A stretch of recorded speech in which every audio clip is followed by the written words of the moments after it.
नमस्कार।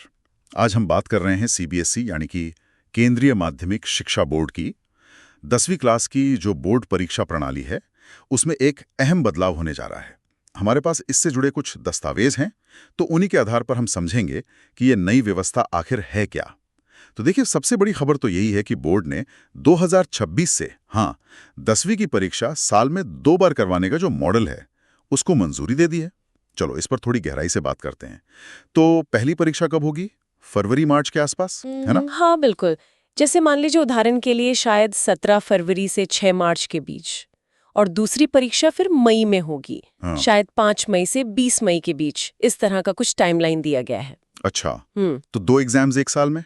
हाँ, और यहाँ एक दिलचस्प बात है, मतलब ये समझना जरूरी है कि जो पहली परीक्षा होगी ना, फरवरी मार्च वाली, हाँ। वो सबके लिए अनिवार्य होगी, कंपल्सरी। सबके लिए? अच्छा। हाँ, लेकिन जो दूसरी परीक्षा है मई वाली, वो वैकल्पिक है, ऑप्शनल। ऑप्शनल मतलब ये बेसिकली उन छात्रों के लिए एक मौका है जो अपने अंक, अपने मार्क्स इम्प्रूव करना चाहते हैं। अच्छा, तो एक अनिवार्य और एक ऑप्शनल चांस स्कोर सुधारने के लिए। ठीक हाँ। है। और इनके रिजल्ट्स वो भी अलग-अलग आएंगे? हाँ बिल्कुल। दस्तावेज तो यही बताते हैं कि पहली परीक्षा का नतीजा शायद अप्रैल में आ जाएगा। जल्दी? हाँ, और दूसरी का जून में। तो इससे ये होगा कि पहली कोशिश का पता जल्दी चल जाएगा, जो शायद आगे की प्लानिंग में मदद करे बच्चों को। ये तो जरूरी जानकारी है। अच्छा, अब तैयारी के लिहाज से सोचते हैं। एक बड़ा सवाल, क्या दोनों परीक्षाओं का सिलेबस अलग-अलग होगा? नहीं नहीं, यहीं पर एक अहम बात है। साफ किया गया है कि दोनों परीक्षाओं के लिए सिलेबस एक ही रहेगा। एक ही सिलेबस? हाँ, और पूरा सिलेबस कवर होगा। ये नहीं कि आधा आधा बांट दिया, पूरा। और एक और बात, अगर कोई छात्र दोनों परीक्षाएं देता है तो उसका सेंटर भी वही रहेगा। अच्छा, सेंटर भी चेंज नहीं होगा? नहीं, जो पहली परीक्षा के लिए अलॉट हुआ था वही दूसरे के लिए भी रहेगा। ठीक है।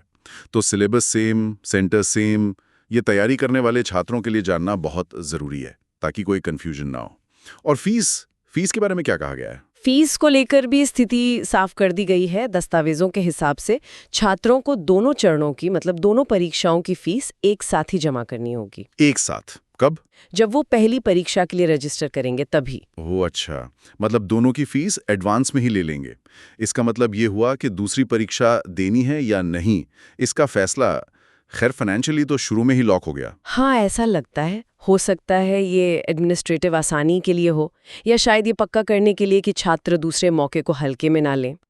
अब वो सबसे बड़ा सवाल जो शायद हर छात्र और पेरेंट के मन में होगा, कि अगर कोई दोनों परीक्षाएं देता है तो फाइनल मार्कशीट में कौन से नंबर जुड़ेंगे, पहले वाले या दूसरे वाले? हाँ, ये सबसे इम्पोर्टेंट है।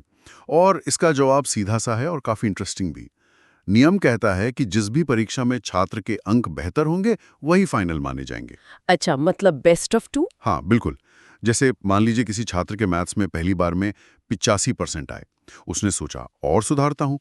दूसरी बार दिए पर मान लो 84 ही रह गए, तो उसकी मार्कशीट में 85% ही दर्ज होंगे। मतलब सुधारने की कोशिश में नंबर कम होने का डर नहीं है। अरे वाह, ये तो बहुत अच्छा है। मतलब बेस्ट स्कोर वाला नियम है। हाँ जी। ये तो छात्रों को इनकरेज करेगा कि बिना डरे इम्प्रूवमेंट की कोशिश करे। लेकिन हाँ, इस दूसरे मौके की कुछ सीमाएं भी हैं। ऐसा नहीं कि सब कुछ खुला है। सीमाएं? क्या मतलब, किस तरह की लिमिटेशंस? मतलब ये कि छात्र हर सब्जेक्ट में सुधार के लिए दूसरी परीक्षा नहीं दे सकते। नहीं, उन्हें मैक्सिमम यानी ज्यादा से ज्यादा सिर्फ 3 विषयों में अंक सुधारने का मौका मिलेगा। सिर्फ 3 सब्जेक्ट्स? अच्छा, ये जानना बहुत जरूरी है। क्या इसका कोई कारण बताया है दस्तावेजों में? मतलब कुछ छात्रों को तो ये कम लग सकता है शायद। कारण तो सीधे तौर पर नहीं बताया गया, लेकिन ऐसा लगता है कि फोकस ये है कि छात्र कुछ खास विषयों में अपना प्रदर्शन सुधारें, न कि पूरी की पूरी परीक्षा दोबारा दें। समझ गया। फोकस इम्प्रूवमेंट पर है, रीअटेम्प्ट पर नहीं। हाँ बिल्कुल। और इससे जुड़ी एक और शर्त भी है जो काफी अहम है। वो क्या है? अगर कोई छात्र पहली परीक्षा, जो कि अनिवार्य है, उसमें 3 या उससे ज्यादा सब्जेक्ट्स में एब्सेंट रहता है, अच्छा। तो उसे दूसरी परीक्षा में बैठने की इजाजत ही नहीं दी जाएगी। ओह, तो ये बिल्कुल साफ है फिर। दूसरा चांस असल में उन स्टूडेंट्स के लिए है जिन्होंने पहली परीक्षा ठीक से दी है और बस कुछ सब्जेक्ट्स में स्कोर बढ़ाना चाहते हैं। ये उन लोगों के लिए नहीं है जो पहली बार में ही मतलब कई पेपर छोड़ चुके हों। एकदम सही पकड़ा आपने। ये सिस्टम बेसिकली परफॉर्मेंस इंप्रूवमेंट का एक स्ट्रक्चर्ड मौका दे रहा है। ये कोई बैकडोर एंट्री नहीं है उनके लिए जो पहली बार सीरियस नहीं थे। तो कुल मिलाकर देखें तो ये नई प्रणाली छात्रों को अपने स्कोर सुधारने का एक क्लियर रास्ता दे रही है, जिसमें उनका बेस्ट परफॉर्मेंस काउंट होगा। लेकिन हाँ, कुछ नियम और सीमाएं भी साथ में हैं, जैसे सिर्फ 3 विषय और पहली परीक्षा में उपस्थिति जरूरी है। बिल्कुल। और अब यहाँ एक बड़ा सवाल उठता है सोचने के लिए कि ये जो अंकों में सुधार पर इतना जोर दिया जा रहा है, इसका छात्रों की ओवरऑल लर्निंग पर या फिर परीक्षा से जुड़े स्ट्रेस पर क्या असर पड़ेगा? क्या ये वाकई दबाव कम करेगा जैसा शायद इरादा हो, या फिर ये परफॉर्मेंस और मार्क्स पर एक अलग ही तरह का शायद नया फोकस बना देगा? ये वाकई एक अहम सवाल है। हाँ, ये एक ऐसा सवाल है जिसका जवाब शायद हमें आगे चलकर ही मिलेगा, जब ये सिस्टम लागू होगा और हम इसके प्रभाव देखेंगे। इस पर आगे विचार जरूर किया जा सकता है।